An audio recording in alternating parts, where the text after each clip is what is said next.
Време е за дневник на регионалната К1. По настаните на денот започнуваме веднаш. Останете со нас. Македонската економија е стабилна и покрај сите предизвици на политичката криза, оценуваат Меѓународниот монетарен фонд и Светска банка. Сдруженијето Шекерче Лилипоп организираше едукација на тема гестацијски диабетис. Според последните истражувања, на 20 бремени жени една има гестацијски диабет. Македонија денеска го одбележува Светскиот ден на планетата Земја.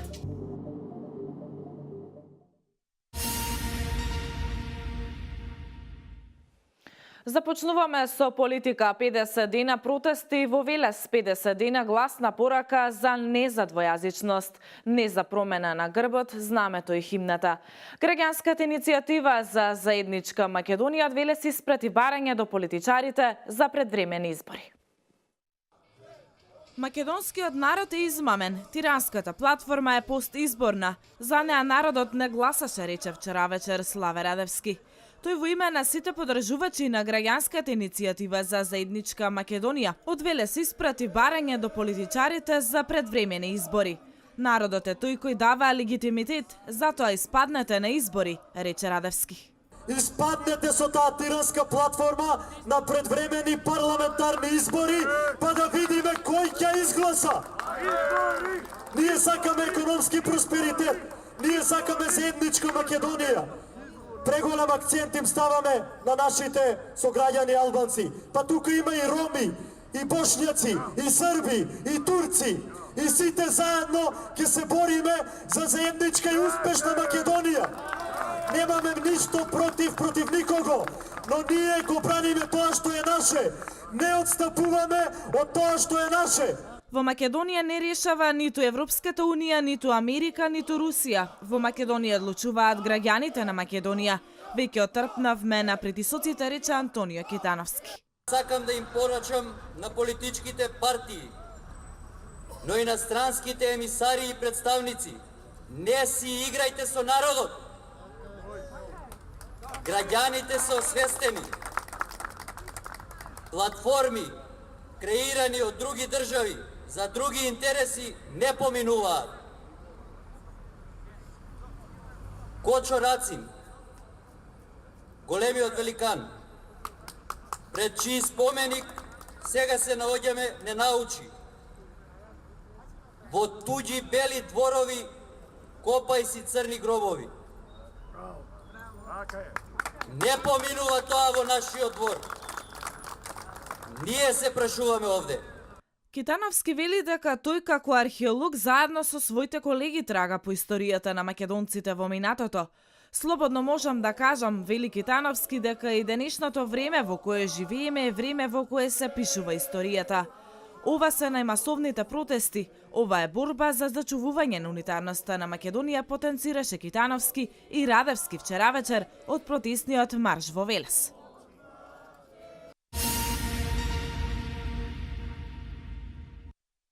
Протестен марш и вчера вечер беше организиран во општина Неготино, а пред присутните се обрати Владко Ристов, дипломиран новинар. Македонската економија е стабилна и покрај сите предизвици на политичката криза. Ова е оценката на меѓународната. На почетокот сите си мислеа дека македонецот е неиздржлив и дека ќе се откаже од ова секојдневно марширање.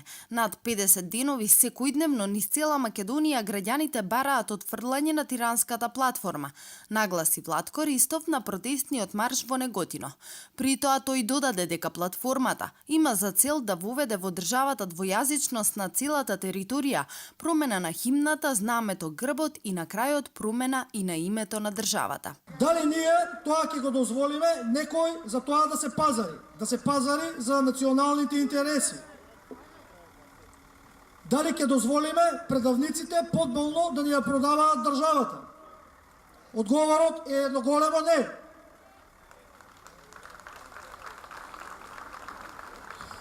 Никогаш ние тоа нема да го дозволиме. Нашето знаме е македонско знаме. Нашето име е македонско име. Нашето писмо е кирилично писмо, македонско писмо. Никој нема право тоа да го менува. Ристов рече дека никому нема да му се дозволи да ја дели државата за да биде на власт. Додаде дека никому нема да му успее да ја протне платформата на мала врата. Повика да се врати платформата или нејзините приврзаници да излезат со неа на избори, па народот да одлучи.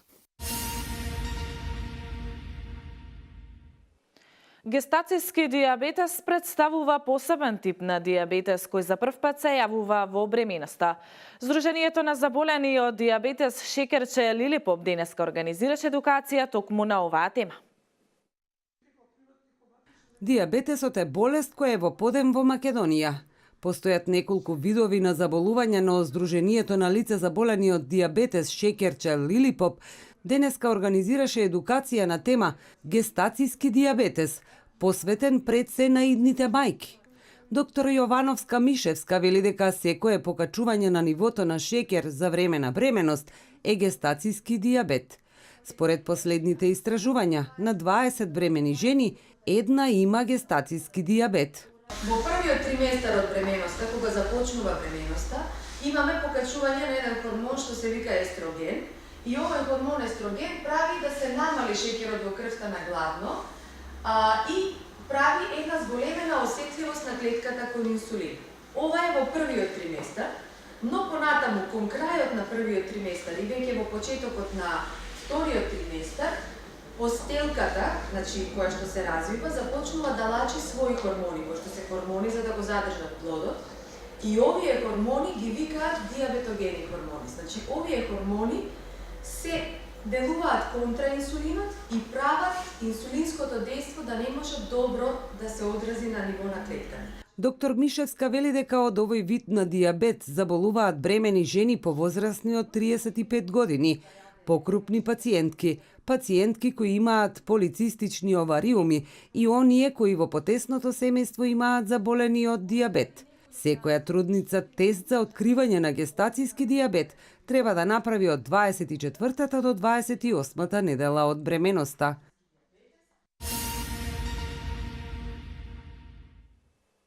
За работата на инспекцијскиот совет за вкупниот број на инспектори за добивање на лиценца и условите во кои работат инспекторите, вечерва во информативната емисија Отворено за колешката Дијана Иванова разговара со Марина Пуповска Домазетова, член на инспекцијскиот совет. Еве дел од разговорот. Можеме да зборуваме конкретно и за посуштински реформи во инспекцијскиот систем. За прв пат е веќе оваа новина воведена во Република Македонија, за да може да се врши должноста инспектор, лицето кое што е на тоа работно место мора да поседува лиценца за инспектор. За да се стекне со лиценца за инспектор, кандидатот полага испит за инспектор.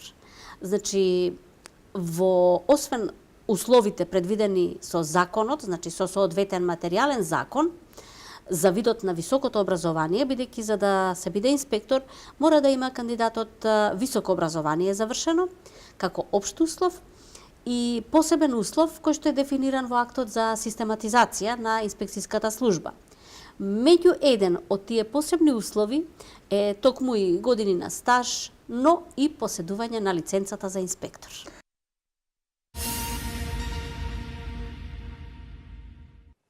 Вложувањата во спортот остануваат трајни. Полека на сигурно општина Велес се враќа на пиедесталот како град на спортот.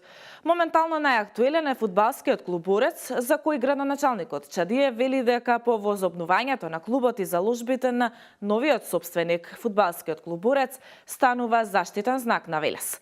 Катерина Нацева со деталите. Вложувањата и заложбите на општина Велес за инвестирање во спортот ја покажаа својата оправданост. Полека но сигурно Велес се враќа на пиедесталот како град на спортот. Фудбал, ракомет, одбојка, кошарка, велешката публика секој викенд има можност да погледне добар надпревар. Полека но сигурно одиме кон тоа што ни е зацртано, така да оваа година со задоволство можам да кажам дека Велес го се таблира и како можеби еден од поспортските градови во Република Македонија. Велес полека, но сигурно се враќа на патеките со епитетот на спортски град. Во моментов најактуелен е фудбалскиот клуб Борец, за кој Чадиев вели дека по возобновувањето на клубот и заложбите на новиот собственик, Борец станува заштитен знак на Велес. Едногласната одлука на Советот на општина Велес за отстапување на градскиот стадион на ФК Борец 1919 дополнително ќе им помогне на патот кон успехот, смета Чадиев. Се работи за возможување договор со јавното предпријатие Парк СОП, што стопанисува со спортските објекти во Велес, се договора термини кои што ги користи фудбалскиот клуб Борец и фудбалскиот клуб Гемиџи, кои што се собственост на господин Ангјушев. Меѓутоа, и тие теренот ќе биде на располагање на сите други останати екипи што ќе се надпреваруваат. Градскиот стадион да биде во функција за втора, односно за трета лига и се надеваме многу скоро и за прва лига. Со програмата за работа на ФК Борец 1919, изработена од Кочо Ангјушев, е предвидено оваа надпреварувачка сезона да се влезе во втора лига, за што ќе се обезбедат 40.000 евра. За втора лига да се обезбеди буџет од 100.000 евра за влез во прва лига. За секоја надпреварувачка година од првата лига ќе се обезбеди фонд од 150.000 евра годишно. Сите средства ќе бидат обезбедени исклучиво од средствата на фирмите кои се во собственост и со кои управува председателот на клубот Ангјушев и од тековното работење и рекламирање на ФК Борец.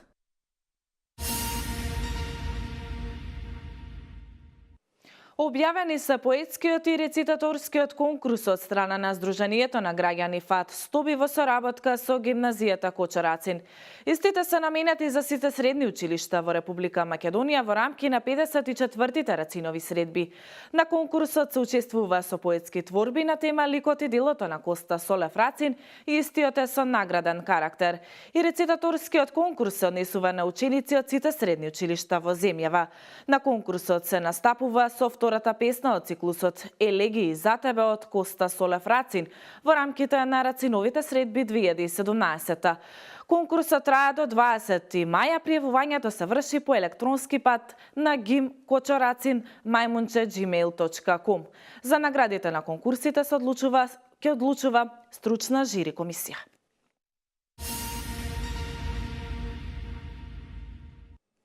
Светскиот ден на планетата Земја 22 април денеска се одбележува во повеќе од 175 држави во целиот свет. Тука го издвојуваме и основното општинско училиште Јордан Хаџи Константинов Џинот од Велес, кое што преку игри и песни учениците испратија роденденска порака до планетата Земја. Секој ден е ден на планетата Земја. Под ова мото денеска учениците од општинското основно училиште Јордан Хаџи Константинов Џинот го одбележаа Светскиот ден на планетата Земја. Низ игра и песна децата испратија роденденска порака до планетата Земја.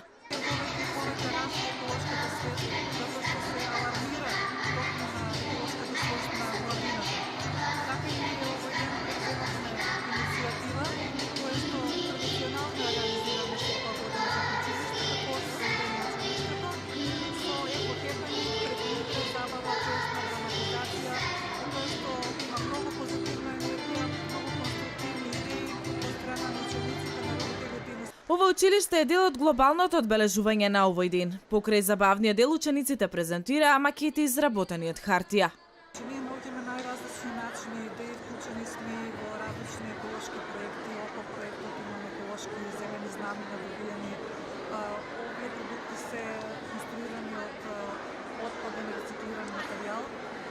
Ние всушност сакаме да покажеме љубов, почит, внимание кон нашата планета Земја, бидејќи почитувајќи ја и сакајќи ја планетата Земја, се покажуваме љубов и кон себе си, кон нашето здраве. Тоа е тоа што сакаме да го всадиме кај младите генерации. Учениците велат дека воопшто не било тешко да се изработат макетите. Најнапред го рециклирале материјалот, а потоа преминале кон изработка. Ова е пирамидата од кукулкан која е изработена од тетрапак амбалажа, хартија и секако се разбира лепак. Ние изработивме чиченица храм во Мексико.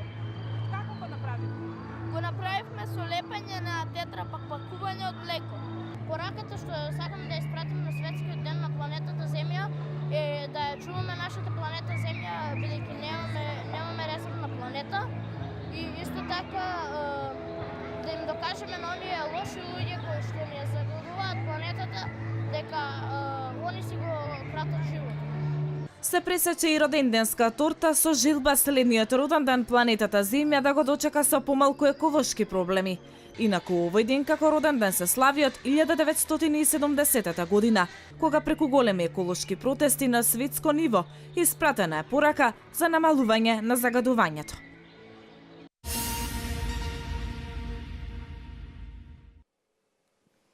Македонската економија е стабилна и покрај политичката криза. Ова е оценката на Меѓународниот монетарен фонд и Светска банка. Просечната месечна исплатена нето плата по вработен во февруари годинава изнесува 22.347 денари. Ова го објави Државниот завод за статистика. Продолжуваме со вестите од Македонија. Македонската економија е стабилна и покрај сите предизвици на политичката криза. Ова е оценката на Меѓународниот монетарен фонд и Светска банка. Македонската економија годинава ќе оствари раст од околу 3%.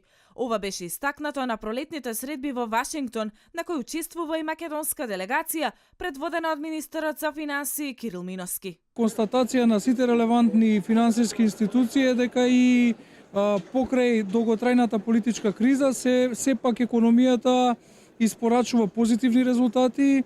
2016 година ја завршивме со раст на бруто домашниот производ, наплатата на приходите е на задоволително високо ниво, тоа продолжува и во првата половина од 2017 година.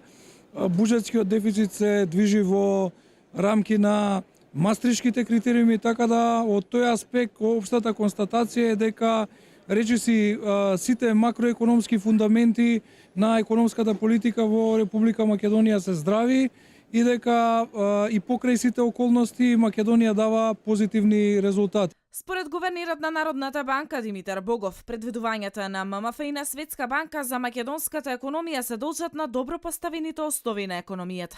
Предвидувањето на ММФ и Светската банка е дека македонската економија ќе продолжи да расте. Според нив растот ќе изнесе околу 3%. Тоа се должи на добрите фундаменти на македонската економија, но секако тоа е помалку од колку што може македонската економија да расте, а причината е неповолното домашно политичко окружување. На средбите што македонската делегација ги имала со високи представници на Меѓународниот монетарен фонд било оценето дека инфраструктурните проекти се позитивни за развојот на македонската економија.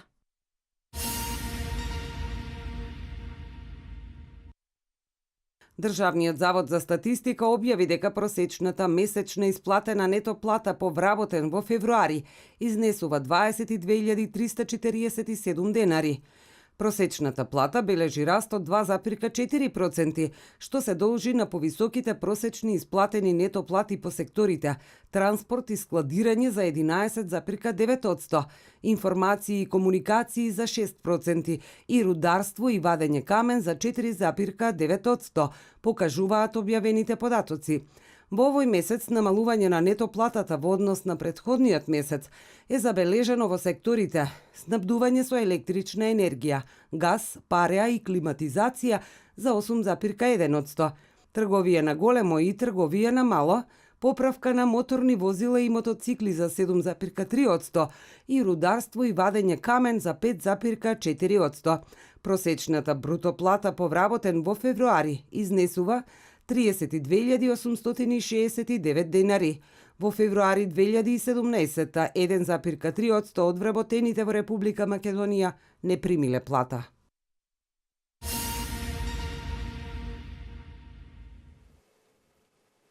Босна и Херцеговина е на 7-мо место според бројот на борци во Исламска држава во однос на бројот на населението, покажуваат податоците на Националниот институт за економски истражувања. Пред Босна и Херцеговина се наоѓаат Тунис, Малдивите, Јордан, Либан, Косово и Либија. Според вкупниот број на борци во Исламска држава, неизвестно од бројот на населението, Босна и Херцеговина се наоѓа на 15-тото место. Според официјалните податоци во Исламската држава се вклучени 330 босански државјани. Останатите информации од светот ги има колешката Валентина Михајловска. Најмалку 140 афганистански војници се убиени во вчерашниот напад на талибанците врз воена база во градот Мазар и Шараф во северен Авганистан, соопштија афганистанските власти.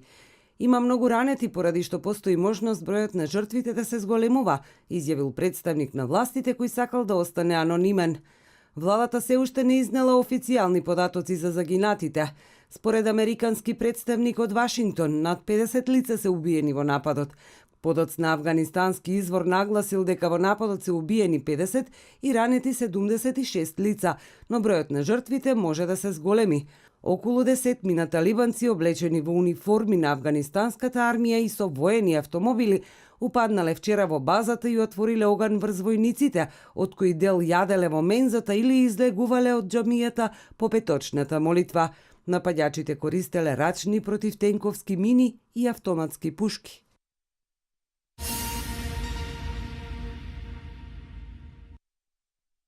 Јужна Кореја во пресрет на уште една важна годишнина го подигна степенот на готовност на највисоко ниво. Северна Кореја во вторник на 25 април ќе ја одбележи 85 годишнината од основањето на народната армија, што вклучува и воени вежби. Истовремено со одржување на јужнокорејско-американските воени вежби, кои се планирани за крајот на април, соопшти портпаролот на Јужнокорејското министерство за обединување. Ситуацијата е таква што голем број екипи за вежбите се сконцентрирани во Северна Кореја, а голем број стратешки средства се сместени на Корејскиот полуостров поради воените вежби на Јужна Кореја и САД. Внимателно ја следиме ситуацијата, додал тој. Северна Кореја соопшти дека состојбата на Корејскиот полуостров е исклучително опасна поради американските нуклеарни воени маневри кои имаат цел да го уништат севернокорејскиот суверенитет и правото на опстанок.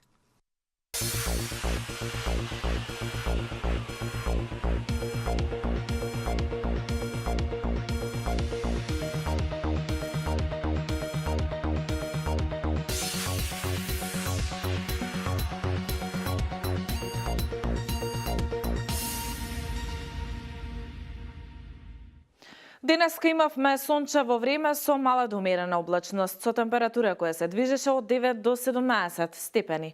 Од утре повторно ќе има заселен северен ветер, особено во северните делови долж по Вардарието.